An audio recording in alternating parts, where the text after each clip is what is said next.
हाँ जी स्टूडेंट्स, ते अज आपां क्लास 11 दा यूनिट नंबर 3 जिस दा टॉपिक फ्रिक्शन है जिहड़ा वो शुरू करन जा रहे हैं। हाँ जी बेटा, फ्रिक्शन शुरू करन तो पहला आपां शुरुआत करते हैं एक छोटी जी डायग्राम दे नाल। हाँ जी, मान लो बेटा आपां एक ब्लॉक है उन्होंने टेबल दे उपर है जिहड़ा वो इस तरह रखता है। ठीक है, हुण आपां इस ब्लॉक नूं जदों टेबल दे उपर रखिया ते जे मान लो आपां कोई फोर्स नहीं लगाई, हाले ब्लॉक है जिहड़ा वो एट रेस्ट पोजीशन च है। जदों ब्लॉक एट रेस्ट पोजीशन च हुंदा आपां नूं पता है इहदे ते टू फोर्सिस है जिहड़ियां वो एक्ट करदियां। पहली फोर्स है बेटा weight of the body which acts in downward direction. दूसरी फोर्स है बेटा जिहड़ी वो हुंदी है नॉर्मल रिएक्शन जिहड़ी कि अपवर्ड डायरेक्शन दे विच है जिहड़ी वो एक्ट करती है।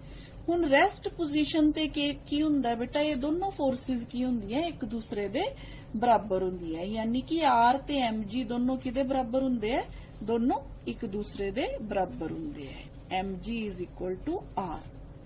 हुण मान लो बेटा आपां इहदे ते अप्लाइड फोर्स एफ अप्लाई कीती।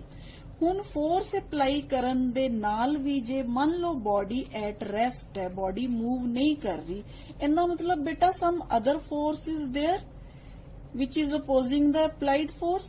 ठीक है, तो वो जिहड़ी दूसरी फोर्स है जिहड़ी इस मोशन नू इहदी बॉडी दी मोशन नू अपोज कर रही है, ओनू आपां की कहने आ बेटा, ओनू आपां कहने आ फोर्स ऑफ फ्रिक्शन।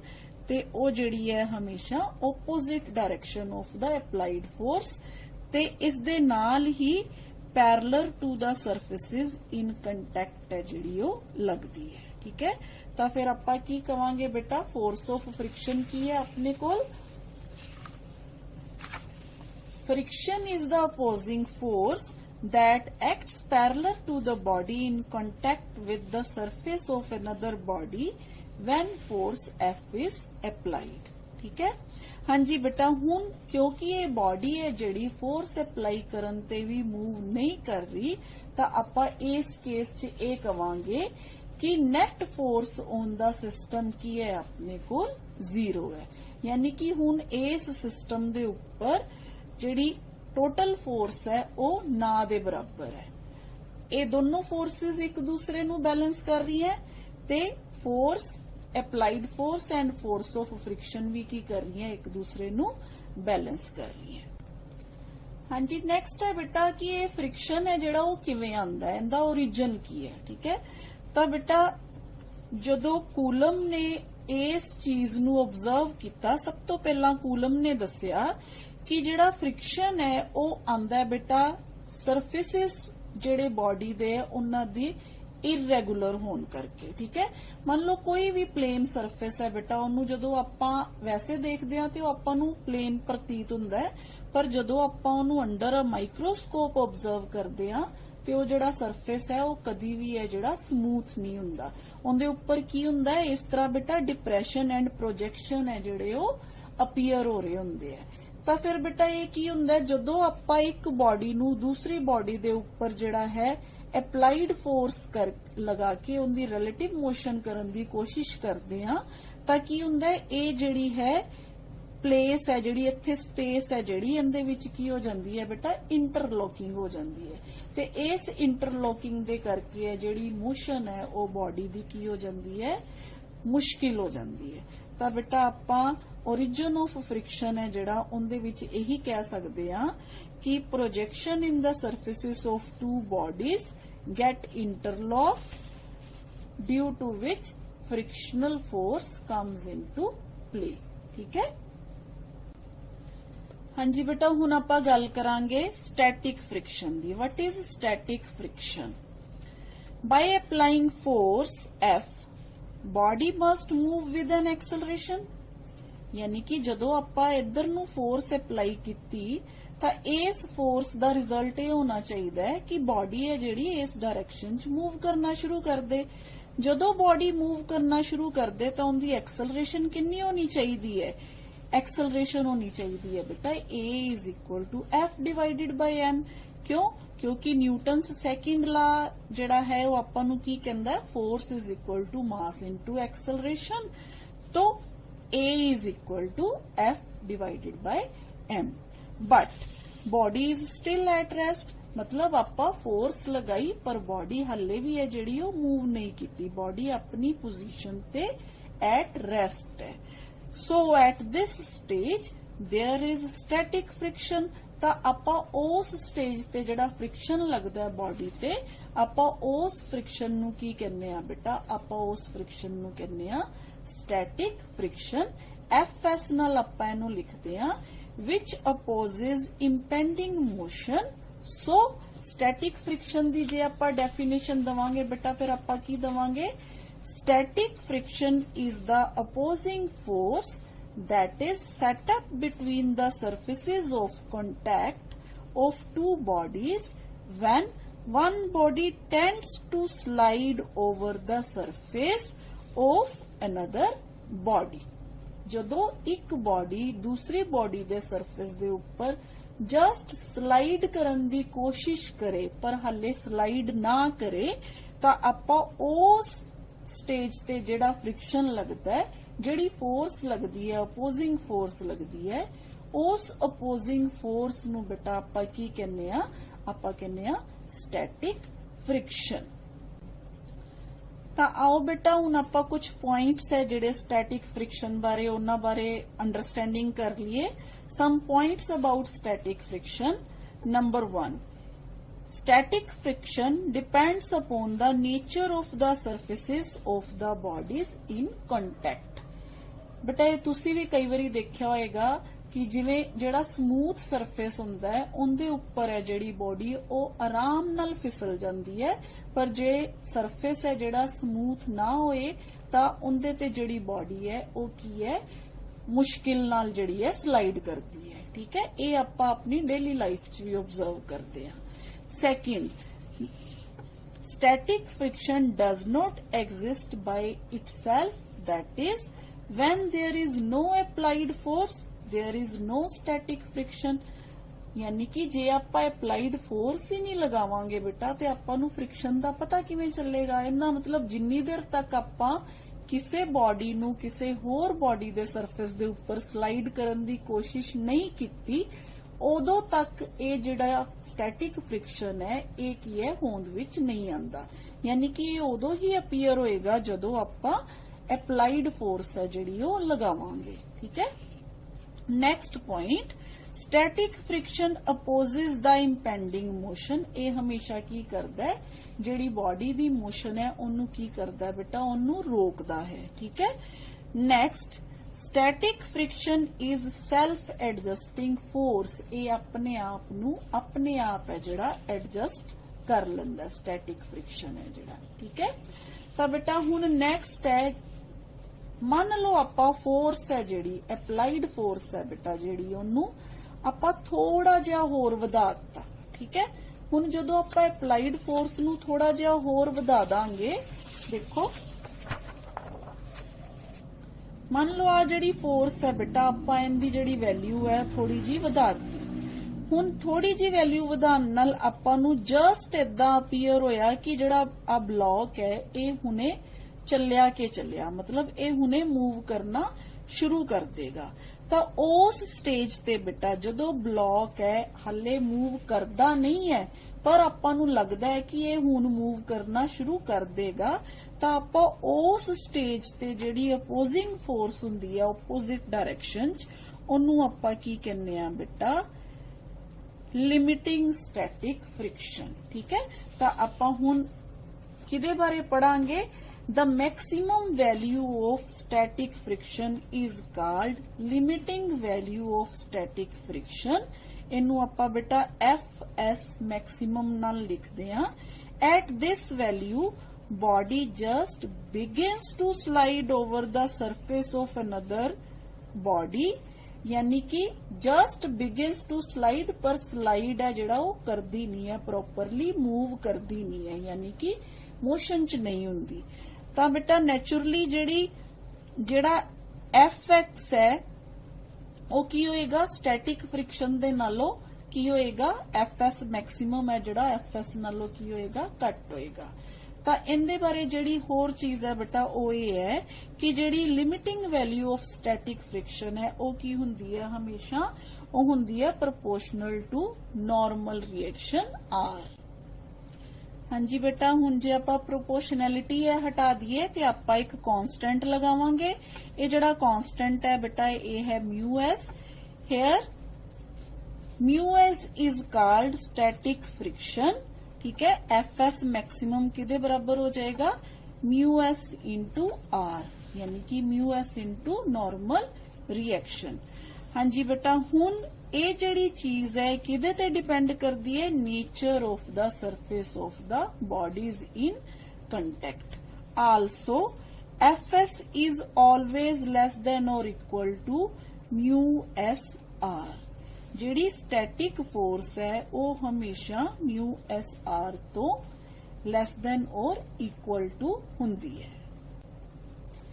हाँ जी बेटा अगेन देखो हुण आपां की कीता, आपां जिहड़ी अप्लाइड फोर्स सी ना जिहड़ी आपां थोड़ी वधाई सी, हुण आपां की करदे हां इस फोर्स नूं थोड़ा जिहा होर इनक्रीज कर दिंदे हां। ठीक है, हुण की होएगा बेटा जदों आपां इस फोर्स नूं थोड़ा जिहा इनक्रीज कर दांगे ਤਾਂ ਆ ਜਿਹੜਾ फ्रिक्शन है ना ਇਹ ਕੀ ਹੋ ਜਾਏਗਾ बेटा ਇਹਦੀ ਜਿਹੜੀ वैल्यू है ਇਹ ਹੁਣ ਕੀ ਹੋ ਜਾਏਗੀ ਘੱਟ ਹੋ ਜਾਏਗੀ। ਤਾਂ ਉਸ ਸਟੇਜ ਤੇ ਜਿਹੜਾ ਬਾਕਸ ਹੈ ਨਾ ਇਹ ਕੀ ਕਰਨਾ ਸ਼ੁਰੂ ਕਰ ਦੇਗਾ ਇਹ मूव करना शुरू कर देगा, मोशन च आ जाएगा। ठीक है, ਹੁਣ ਕੀ ਹੋਏਗਾ ਇਸ ਬਾਕਸ ਦੀ ਰਿਲੇਟਿਵ ਮੋਸ਼ਨ ਹੈ ਜਿਹੜੀ ਉਹ ਸਟਾਰਟ ਹੋ ਜਾਏਗੀ ਕਿਹਦੇ ਹਿਸਾਬ ਨਾਲ बेटा ਇਸ ਟੇਬਲ ਦੇ ਹਿਸਾਬ ਨਾਲ।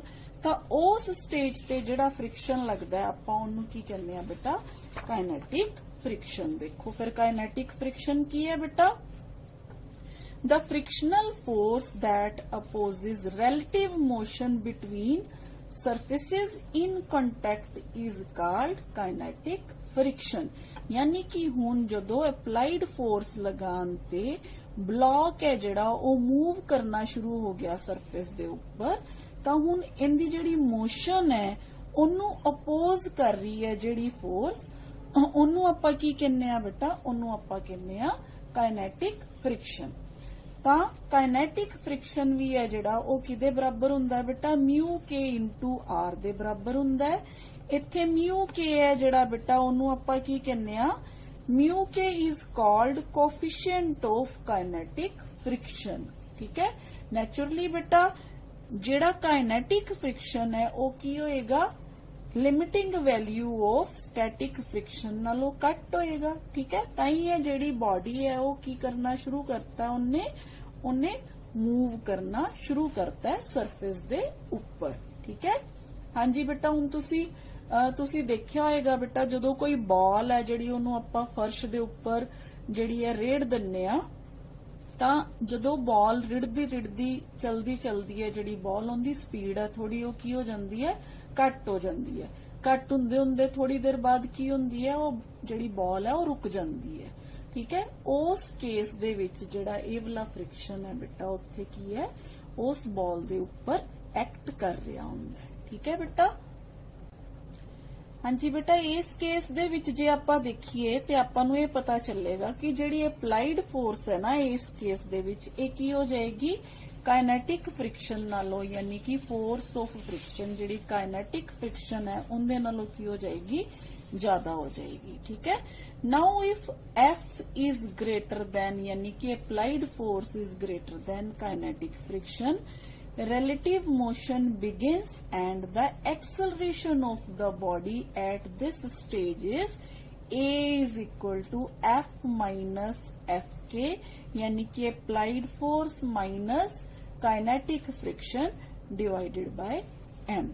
ठीक है, हाँ जी बेटा हुण आपां नूं पता है कि यूनीफॉर्म मोशन जदों हुंदी है किसी भी ऑब्जेक्ट दी आपां उदों की कहने आ बेटा एक्सेलरेशन है जिहड़ी वो 0 है। ठीक है, ਤਾਂ ਇਸ ਸਟੇਜ ਦੇ ਵਿੱਚ बेटा ਜਦੋਂ F यानी कि अप्लाइड फोर्स ਤੇ फोर्स ऑफ फ्रिक्शन दोनों बराबर हो जाएंगे ਤਾਂ ਆ ਜਿਹੜੀ चीज है किदे बराबर हो जाएगी 0 ਦੇ बराबर हो जाएगी।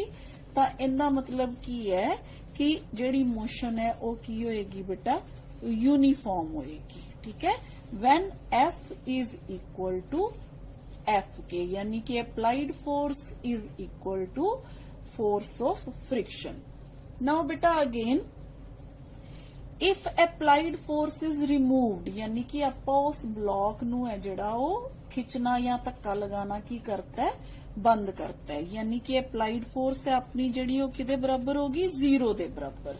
हुण जे आपां बेटा इत्थे F is equal to 0 put कर दांगे तां अपने कोल जिहड़ी एक्सलरेशन है उनदी वैल्यू आ जाएगी बेटा negative they which -Fk divided by m। इनका मतलब की है बेटा कि बॉडी है जिहड़ी इस स्टेज ते body comes to a stop. ठीक है, हाँ जी बेटा हुण वेरिएशन नू समझण वास्ते एप्लाइड फोर्स दे हिसाब नाल फोर्स ऑफ फ्रिक्शन है जिहड़ी वो किवें वेरी करदी है, आपां एक छोटा जिहा सैटअप देखदे हां। देखो बेटा अपने कोल सिस्टम है जिहदे विच इधर जिवें जिवें आपां वेट है जिहड़ा वो लटकाई जावांगे तां इधर वेट लटकाउण दे नाल फोर्स है जिहड़ी एप्लाइड फोर्स है जिहड़ी वो की हुंदी जाएगी, इनक्रीज हुंदी जाएगी। ठीक है, ਤਾਂ बेटा ਆਪਾਂ ਜਦੋਂ ਅਪਲਾਈਡ ਫੋਰਸ ਹੈ ਜਿਹੜੀ ਮੰਨ ਲਓ ਆਪਾਂ ਫਰਸਟ ਆਫ ਆਲ ਜਿਵੇਂ ਜਿਵੇਂ ਆਪਾਂ ਅਪਲਾਈਡ ਫੋਰਸ ਲਗਾਉਂਦੇ ਆ ਸਭ ਤੋਂ ਪਹਿਲਾਂ ਕੀ ਹੁੰਦਾ ਹੈ बेटा ਅਪਲਾਈਡ ਫੋਰਸ ਲਗਾਉਣ ਦੇ ਨਾਲ ਹੈ ਜਿਹੜਾ ਫ੍ਰਿਕਸ਼ਨ ਹੈ ਜਿਹੜਾ ਥੋੜੀ ਦੇਰ ਤੱਕ ਇਸ ਤਰ੍ਹਾਂ ਰਹਿੰਦਾ ਹੈ। ਫੋਰਸ ਦੇ ਨਾਲ ਅਪਲਾਈਡ ਫੋਰਸ ਦੇ ਨਾਲ ਜਿਹੜਾ ਫੋਰਸ ਆਫ ਫ੍ਰਿਕਸ਼ਨ ਹੈ ਉਹ ਕੀ ਕਰਦੀ ਹੈ, ਪ੍ਰੋਪੋਰਸ਼ਨਲ ਹੁੰਦੀ ਹੈ ਉਹਦੇ। ਠੀਕ है, इस स्टेज तक आपां की कहने आ, इस स्टेज तक आपां इनू कहने आ बेटा स्टैटिक फ्रिक्शन। ठीक है, हुण एक स्टेज इहो जी आंदी है बेटा जिथे जाके फोर्स है जिहड़ी वो मैक्सिमम हो जाती है। इस स्टेज ते आपां की कहने आ बेटा इनू लिमिटिंग वैल्यू ऑफ फ्रिक्शन यानी कि FS मैक्सिमम। ठीक है, ਹੁਣ ਜਿਵੇਂ ਜਿਵੇਂ ਆਪਾਂ ਅਪਲਾਈਡ ਫੋਰਸ ਹੈ ਜਿਹੜੀ ਉਹ ਹੋਰ ਇਨਕਰੀਜ਼ ਕਰਦੇ ਜਾਂਦੇ ਆ ਤਾਂ ਇੱਕ ਸਟੇਜ ਇਹੋ ਜੀ ਆਂਦੀ ਹੈ ਬੇਟਾ ਜਦੋਂ ਬਾਡੀ ਹੈ ਜਿਹੜੀ ਉਹ ਰਿਲੇਟਿਵ ਮੋਸ਼ਨ ਚ ਆ ਜਾਂਦੀ ਹੈ ਤਾਂ ਜਿਹੜਾ ਫ੍ਰਿਕਸ਼ਨ ਹੈ ਉਹ ਇਸ ਤਰ੍ਹਾਂ ਜਿਹੜੀ ਹੈ ਉਹ ਕੀ ਹੋ ਜਾਂਦੀ ਹੈ, ਕਾਂਸਟੈਂਟ ਹੋ ਜਾਂਦੀ ਹੈ। ਇਹ ਜਿਹੜੀ ਫ੍ਰਿਕਸ਼ਨ ਹੈ ਜਦੋਂ ਇਹ ਵਾਲੀ ਸਟੇਜ ਆ ਜਾਂਦੀ ਹੈ ਬੇਟਾ ਇਹਨੂੰ ਆਪਾਂ ਕੀ ਕਹਿੰਦੇ ਆ, ਇਹਨੂੰ ਆਪਾਂ ਕਹਿੰਦੇ ਆ ਕਾਇਨੈਟਿਕ ਫ੍ਰਿਕਸ਼ਨ ਔਰ डायनेमिक फ्रिक्शन। ठीक है, तो बेटा ए है जिहड़ी अपने कोल की है एप्लाइड फोर्स। ठीक है, this is applied force F and this is force of friction F।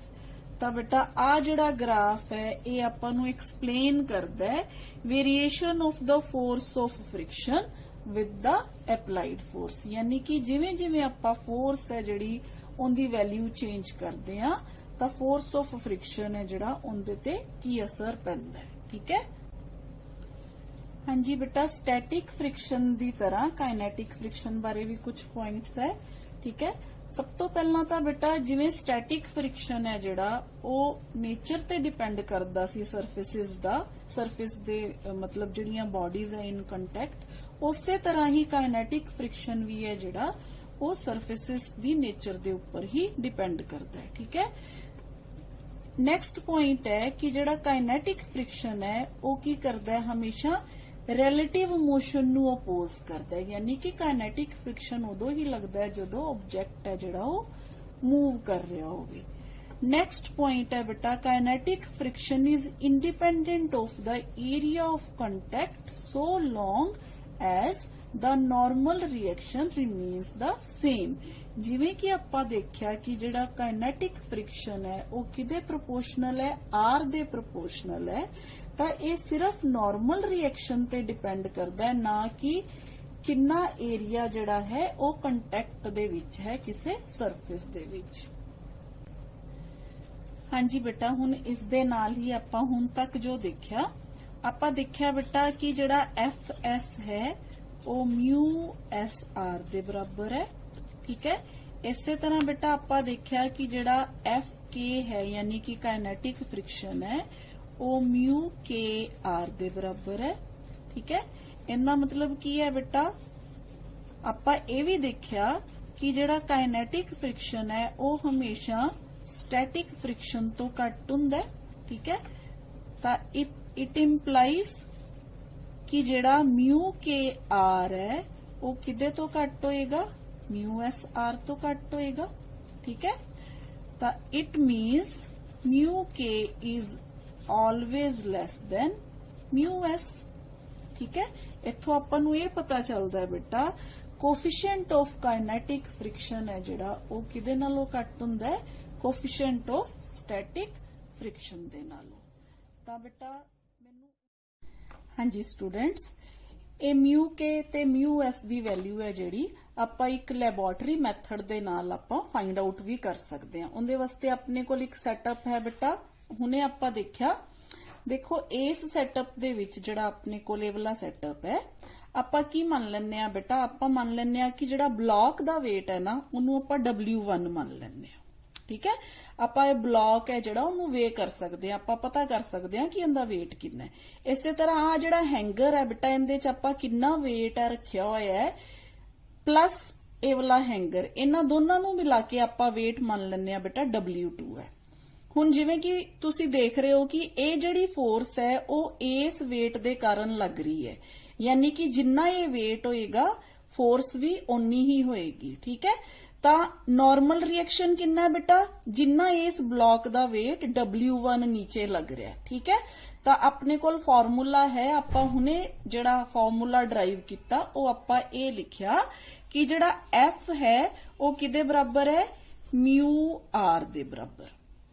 ठीक है, हुण मान लो बेटा आपां स्टैटिक फ्रिक्शन है फाइंड आउट करना है, तो आपां इत्थे उन्हां को वेट रखांगे कि ये जिहड़ा ब्लॉक है वेट रखण दे नाल अपनी पोजीशन तो मूव ना करे। मतलब जे मूव करना शुरू करता तो आपां इत्थे वेट है जिहड़ा उहनूं की कर दांगे, रिड्यूस कर दांगे। ठीक है, तो आपां बेटा इहनूं टैप करांगे टेबल नूं, सैटअप नूं थोड़ा जिहा, ताकि ये जिहड़ा ब्लॉक है की करन लगे, मूव करे। हुण जदों तक ब्लॉक मूव नहीं करदा आपां इहदे च वेट ऐड करांगे, ਤਾਂ वेट ऐड करन ते अपने कोल मान लो इधर वेट W2 है, हुण फोर्स किदे बराबर है, W1 दे बराबर।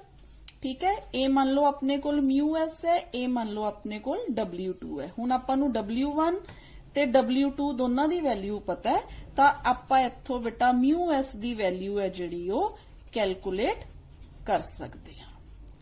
ठीक है बेटा।